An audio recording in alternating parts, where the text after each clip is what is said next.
TV. And now po is gagawa po tayo ng simple registration and login system ng ating Laravel ang gagawin. Unang-una po is gagawa po tayo ng project na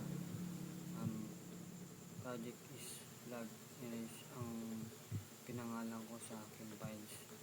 Unang-una po is gagawa po tayo ng isang sa may resources po yung view. Ayan po. Actually po, nakagawa na ako ng view ng registration pati po login. Ang pinangalan ko po is welcome login. Ayan po. And ito po yung registration. Ayan. Registration. Kung paano naman po mag-create ng registration, ganito lang po.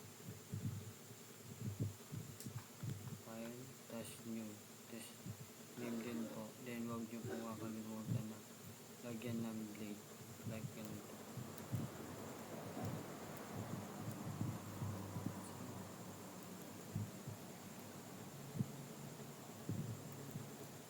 Blade. Yan, ganyan po.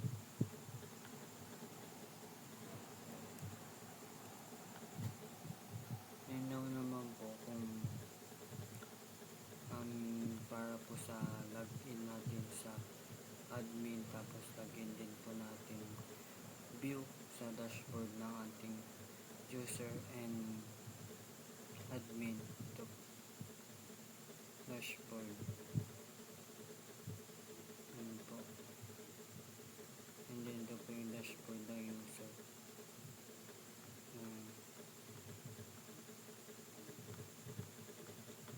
And then po meron din po tayo dito na authentication ng ating web registration and welcome sa paglalagin po yan.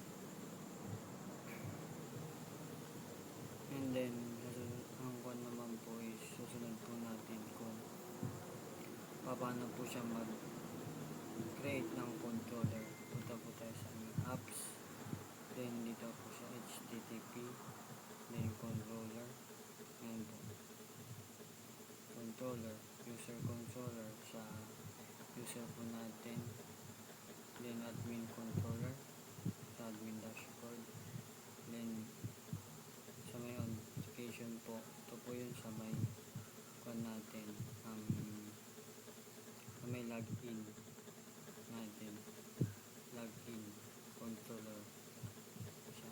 Ito po yung sa may logout controller. Ito po yung sa may register controller.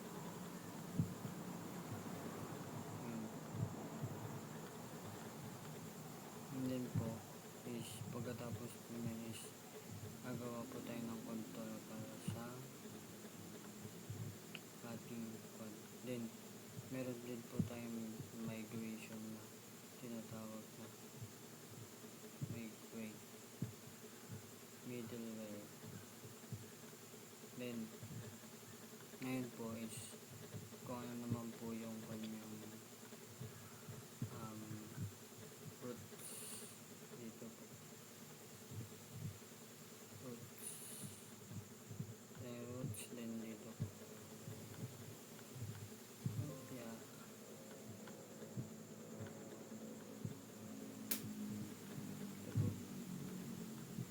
kung gusto nyo naman po makita kung ano po yung mga list nandyan na pwedeng ibato po siya sa mga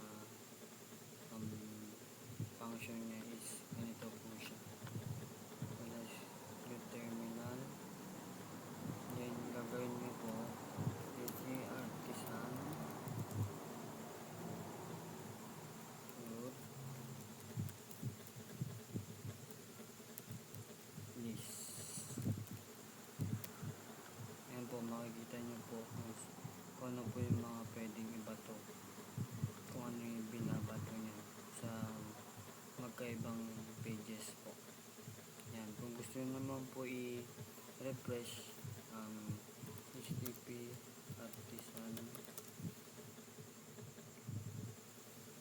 optimize. Yan po. Ganyan po siya. Then, ngayon naman po is gagawa po tayo ng isang kanyang model. Punta po tayo dito sa my model, then user po. Ito po. Kung ano yung mga attributes na nandun na ilalagay po natin. Yan. Email, name, email, password, and role po. Then ito po yung provider. Mga provider, then ito po yung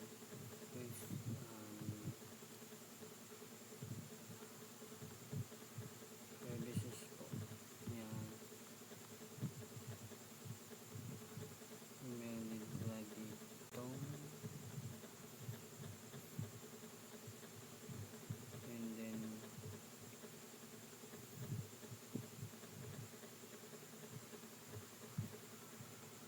mapatuloy po. Ngayon po, time 1 natin buksan po yung server natin. Server artisan server. Ayan po. Wala po, control lang po natin 10 click. Ayan po, punta na po tayo dito. Ito po yung login form. Then ito po yung registration form. Kung may log ko na po tayo is pwede niya pindutin dito. Ayan po, create.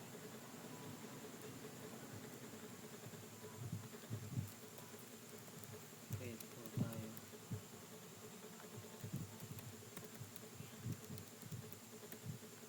Ayan po. Pag naman nag-register po tayo is yung user po, ibabato nito sa user dashboard natin. Register po. Automatic po siyang ibabato doon.